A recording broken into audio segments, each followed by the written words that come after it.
Welcome to HDV9 news బులెటిన్ల ముందుగా headlines. Bharat Pak దేశాలను గొడవలు ఆపాలని కోరాం అమెరికా ప్రెసిడెంట్ డొనాల్డ్ ట్రంప్ పేర్కొన్నారు.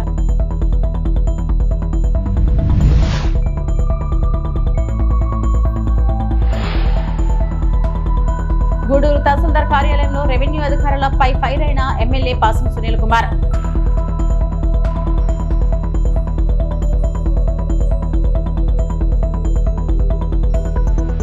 తిరుమల శ్రీవారి ఆలయంలో వైభవంగా వైశాఖి పౌర్ణమి గరుడ సేవ.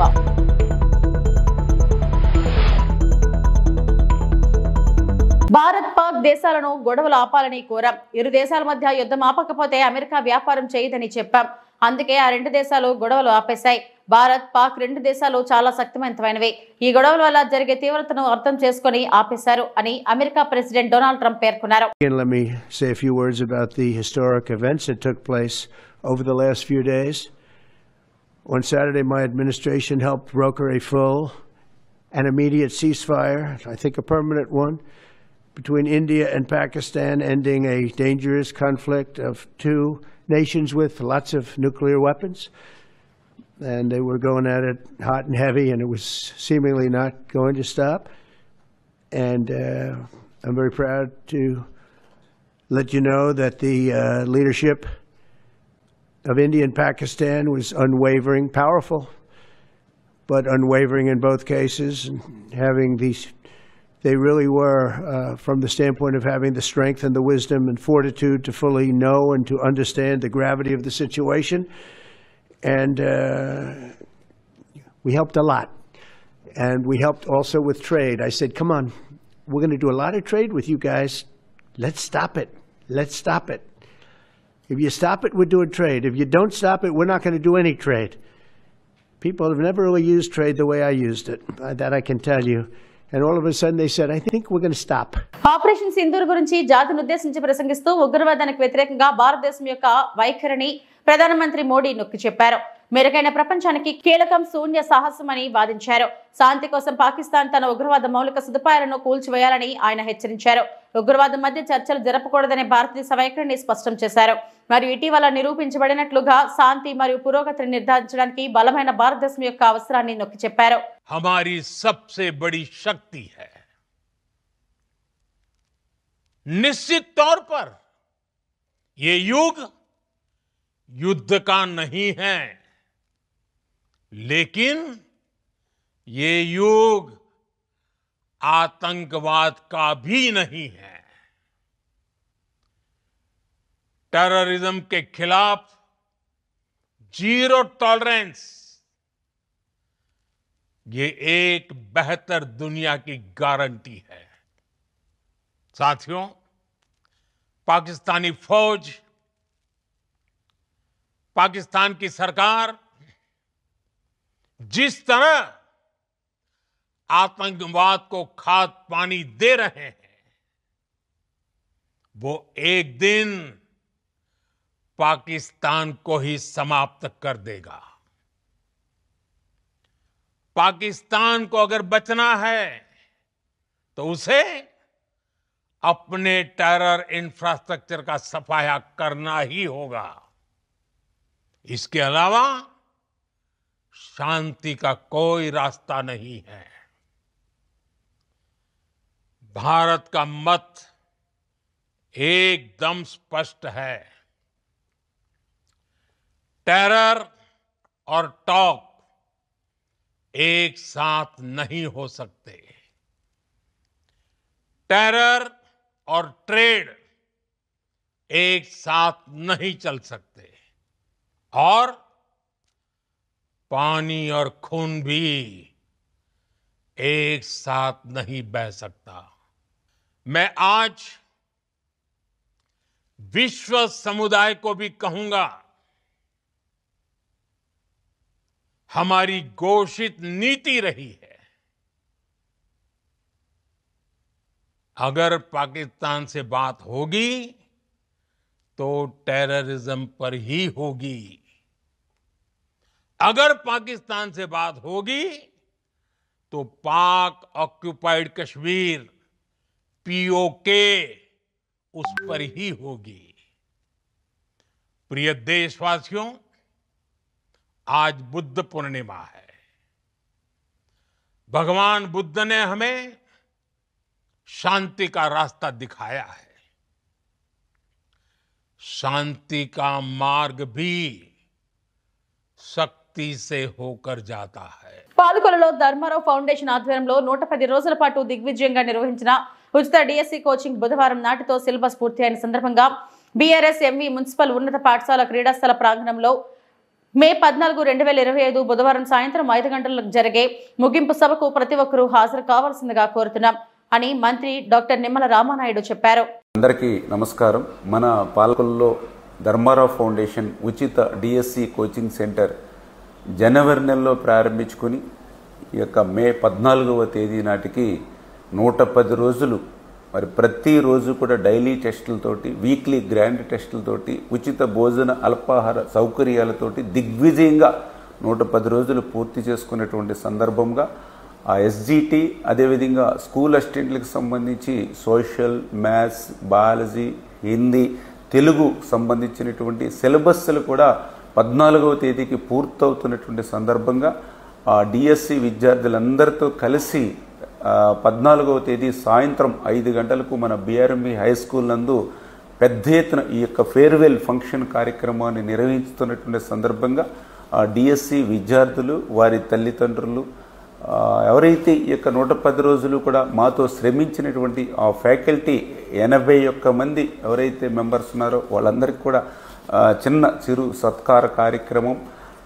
ఈ యొక్క కార్యక్రమం అనంతరం కూడా మన ప్రగతి కోచింగ్ సెంటర్ పూర్ణ గారు అత్యంత శ్రమించి రేపు ఎగ్జామ్స్లో ఏదైతే చేస్తామో అటువంటి బిట్స్ అన్నింటినీ కూడా అటు ఎస్జిటి కానీ, అదేవిధంగా ఇటు సోషల్, తెలుగు, మ్యాథ్స్, బయాలజీకి సంబంధించి ఆ బిట్స్ బ్యాంక్ ఏదైతే తయారు చేస్తారో అవి కూడా ఆ స్టూడెంట్స్కి రేపు ఆ సెట్ కూడా ఉచితంగా ఇచ్చేటువంటి విధంగా ఈ యొక్క కార్యక్రమం అనంతరం కూడా అంటే రేపు ఎగ్జామ్స్ని మీరు అటెంప్ట్ చేసేంత వరకు కూడా 14వ తేదీ తర్వాత కూడా 2 రోజులు స్టడీ, 1 రోజు ఎగ్జామ్ అనేటువంటి విధంగా ఒక షెడ్యూల్ కూడా రూపొందించుకొని రేపు ఎగ్జామ్స్లో మంచి మార్కులతోటి మళ్ళీ డిఎస్సిలో మీరు సెలెక్ట్ అయ్యేంత వరకు మీకు వెన్నంటి ఉండేటువంటి విధంగానే షెడ్యూల్ రూపొందించామని చెప్పి తెలియజేసుకుంటూ తప్పనిసరిగా 14వ తేదీ సాయంత్రం 5 గంటలకు బిఆర్ఎం స్కూల్లో జరిగేటువంటి యొక్క ఉచిత డిఎస్సి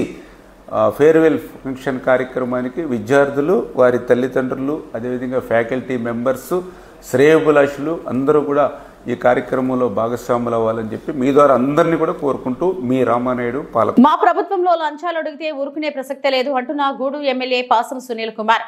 గూడూరు తహసీల్దార్ కార్యాలయంలో రెవెన్యూ అధికారులపై ఫైర్ అయిన ఎమ్మెల్యే పాసం సునీల్ కుమార్. వీఆర్ఓలు లంచం డిమాండ్ చేయడంతో బాధితులతో కలిసి కార్యాలయానికి చేరుకున్న ఎమ్మెల్యే గాంధీనగర్ ఇంద్రమ్మ కాలనీలో విధులు నిర్వహిస్తున్న 2 వీఆర్ఓలైనటువంటి చంద్ర మరియు నరసయ్యలకు స్వయంగా లంచం ఇచ్చిన ఎమ్మెల్యే నన్ను ఎన్నికలలో గెలిపించిన ప్రజల తరఫున నేను మీకు లంచాలు ఇస్తాను, తీసుకోమని అంటున్న ఎమ్మెల్యే పాసం సునీల్ కుమార్. కార్యాలయానికి పనులపై వచ్చిన బాధితుల వద్ద లంచం డిమాండ్ చేసిన రెవెన్యూ అధికారుల పనితీరు మార్చుకోవాలని సూచించిన ఎమ్మెల్యే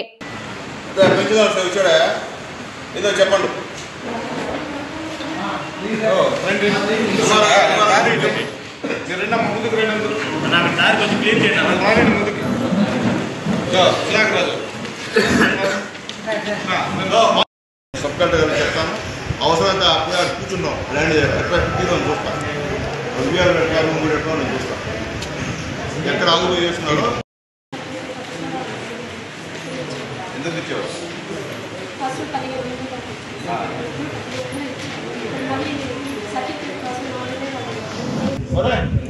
చెప్పితే ఫోటోలు తీస్తా, మళ్ళీ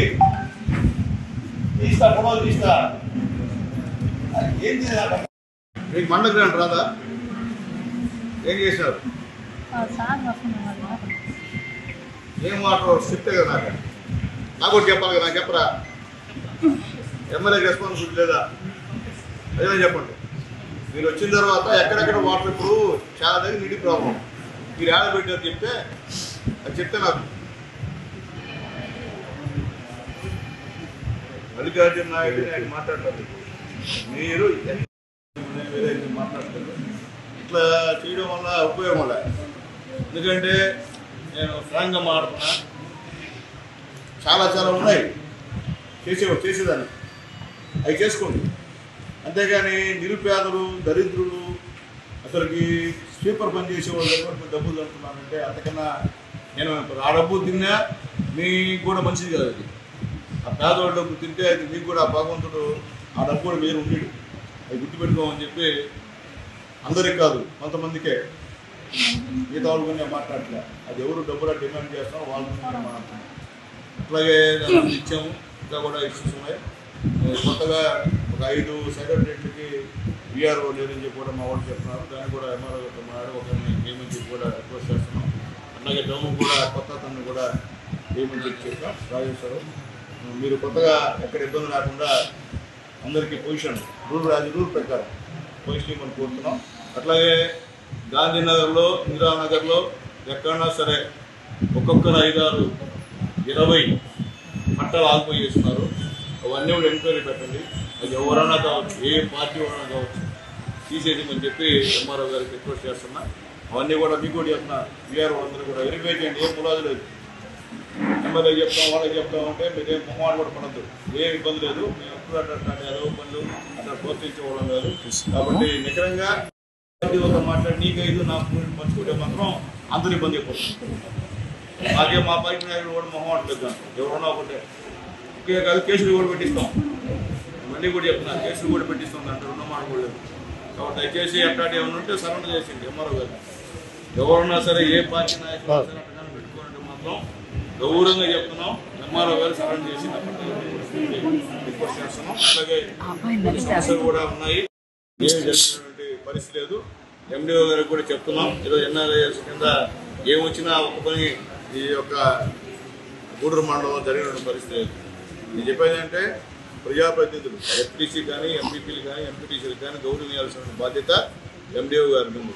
తిరుమల శ్రీవారి ఆలయంలో వైశాఖి పౌర్ణమిని పురస్కరించుకుని గరుడ సేవ వైభవంగా నిర్వహించారు టీటీడీ అధికారులు. ప్రతి నెల పౌర్ణమి నాడు మలయప్ప స్వామివారు గరుడ వాహనంను అధిరోహించి భక్తులను కటాక్షించడం ఆనవాయితీగా వస్తుంది. వైశాఖి పౌర్ణమి రాత్రి 7 గంటలకు సర్వాలంకార భూషితుడైన శ్రీ మలయప్ప స్వామివారు గరుడనిపై ఆలయ మాడవీధుల్లో విహరిస్తూ భక్తులను కటాక్షించారు. తిరుమాడ వీధుల్లో విహరిస్తున్న మలయప్ప స్వామివారికి భక్తులు కర్పూర నీరాజనాలు పలికారు. గరుడ వాహనంపై విహరిస్తున్న మలయప్ప స్వామివారిని దర్శనంతో సప్తగిరులు గోవిందనామస్మరణతో మారుమోగాయి. పౌరాణిక నేపథ్యంలో 108 వైష్ణవ దివ్య దేశాలలోనూ గరుడ సేవ అత్యంత ప్రాముఖ్యతను సంతరించుకుంది. గరుడ వాహనం ద్వారా స్వామివారు దాసానుదాస ప్రవృత్తికి తాను దాసుడునని తెలియజెప్తారు. అంతేగాక జ్ఞాన వైరాగ్య ప్రాప్తి కోరే మానవుల జ్ఞాన వైరాగ్య రూపాలైన రెక్కలతో విహరించే గరుడుని దర్శిస్తే సర్వ పాపాలు తొలగుతాయని భక్తకోటికి తెలియజెప్తున్నారు.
సూర్యాపేట డీఎస్పీ కార్యాలయంపై ACB raid. DSP Parthasarathi, CI రాఘవులపై అవినీతి ఆరోపణల నేపథ్యంలో రైడ్. ఇటీవల నిబంధనలకు విరుద్ధంగా నడుస్తున్న ఓ స్కానింగ్ ను సీజ్ చేసిన వైద్యాధికారులు సదరు స్కానింగ్ సెంటర్ నిర్వాహకులపై క్రిమినల్ కేసులు నమోదు కాకుండా 25 లక్షలు డిమాండ్ చేశారని డీఎస్పీ సీఐలపై ఆరోపణలు. లంచం డిమాండ్కు సంబంధించిన ఆధారాలు ఏసీబీ అధికారులకు సమర్పించిన స్కానింగ్ సెంటర్ నిర్వాహకులు. ఆధారాలు రుజువు కావడంతో డీఎస్పీ పార్థసారథి, సీఐ రాఘవులపై కేసు నమోదు. రేపు డీఎస్పీ సీఐలను ఏసీబీ కోర్టులో హాజరుపరచనున్న రైడ్ చేసిన అధికారులు. Good evening to all. ఈ నెల ఫస్ట్ వీక్లో మా దగ్గరికి ఒక అతను కంప్లైంట్ ఇవ్వడానికి వచ్చాడు. ఆ కంప్లైంట్లో ఏముంది అంటే అతను సూర్యాపేట 2 టౌన్ పోలీస్ స్టేషన్లో అతని పైన ఒక కేసు రిజిస్టర్ అయింది. ఆ రిజిస్టర్ అయినందుకు గాను టౌన్ సిఐ వీరరాఘవులు గారు ఇట్లా మీ దగ్గర మీ పైన కేసు రిజిస్టర్ అయిందని పిలిపించి డిఎస్పీ గారితో సెటిల్మెంట్ చేసుకోండి అని చెప్పి ఆయనకు డిఎస్పీ గారి దగ్గర పంపించారు.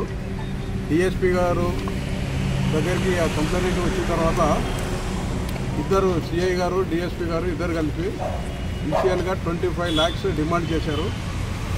ఆ కంప్లైంట్ అంతా లేవు అంటే రిక్వెస్ట్ చేస్తే 16 lakhsతో ఒప్పుకున్నారు.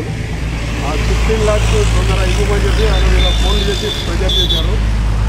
ఆ ప్రెజర్ తట్టుకోలేక మరియు వాళ్ళకు డబ్బులు ఇవ్వడం ఇష్టం లేకుండా ఏసీబీ వారిని ఆశ్రయించడం జరిగింది.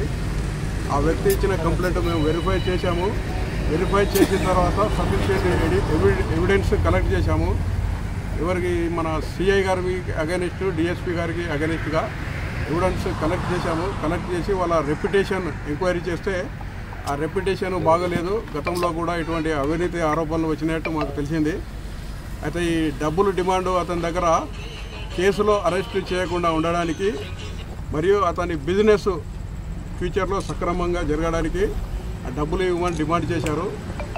తర్వాత మా దగ్గరికి వచ్చిన తర్వాత కంప్లైంట్ పైన కేసు రిజిస్టర్ చేశాము.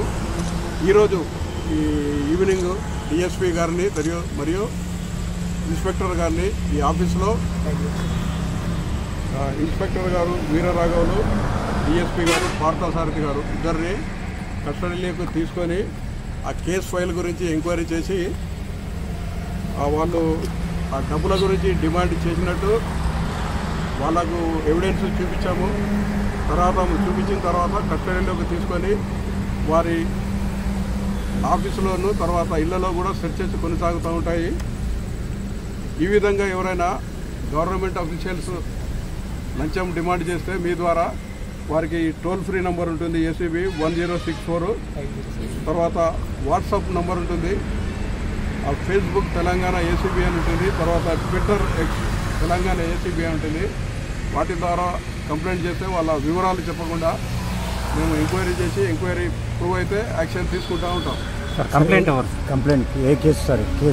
కంప్లైంట్ ఇప్పుడే చెప్పాను, వివరాలు గోప్యంగా ఉంటాయని. అట్లా అల్లూరి సీతారామరాజు జిల్లా కేంద్రం పాడేరులో వెలిసిన శ్రీ శ్రీ మోదకొండమ్మ అమ్మవారి జాతర మహోత్సవానికి రాష్ట్ర గిరిజన సంక్షేమ, స్త్రీ శిశు సంక్షేమ శాఖ మంత్రి, జిల్లా ఇన్ఛార్జ్ మంత్రి గుమ్మడి సంధ్యారాణి దర్శించుకుని ప్రత్యేక పూజలు చేసి మొక్కులు తీర్చుకున్నారు.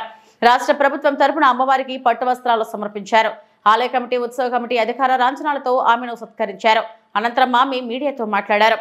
పాడేరులో వెలిసిన మోదకొండమ్మ అమ్మవారు గిరిజన ప్రజల ఆరాధ్య దైవం. ఉత్తరాంధ్ర ఇలవేల్పు, కోరిన కోరికలు తీర్చే కొంగు బంగారంగా పిలువబడే అమ్మవారి ఆశీర్వాదంతో రాష్ట్రంలో కూటమి ప్రభుత్వం అధికారంలోకి వచ్చిందని అన్నారు. అమ్మవారి చల్లని దయ వల్ల కూటమి ప్రభుత్వం చంద్రబాబు నాయుడు ముఖ్యమంత్రిగా రాష్ట్రంలో సంక్షేమ పాలన నడుస్తుందని తెలిపారు. కూటమి ప్రభుత్వం రావాలని తాను అమ్మవారిని మొక్కుకున్నానని, నా కోరిక అమ్మవారు తీర్చిందని, అందరి కోరికలను తీర్చి గిరిజన ప్రాంత ప్రజలు రాష్ట్రమంతా సుభిక్షంగా ఉండాలని అమ్మవారికి మొక్కుకున్నానని ఆమె అన్నారు. ఈ కార్యక్రమంలో జీసీసీ చైర్మన్ కిడారి శ్రావణ్ కుమార్, పాడేరు నియోజకవర్గం ఇన్ఛార్జ్ గిడ్డి ఈశ్వరి, అధికారులు తదితరులు పాల్గొన్నారు.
కర్నూలు జిల్లా ఆదోని నియోజకవర్గం Adoni assembly BJP co convener Nagaraj Goud మాట్లాడుతూ ప్రధానమంత్రి ఆవాస్ యోజన క్రింద జరిగిన గృహాల నిర్మాణంలో అవినీతి అక్రమాలకు పాల్పడ్డ థర్డ్ పార్టీ కాంట్రాక్టర్ పై క్రిమినల్ చర్యలను ప్రభుత్వం చేపట్టాలని ప్రభుత్వాన్ని డిమాండ్ చేశారు.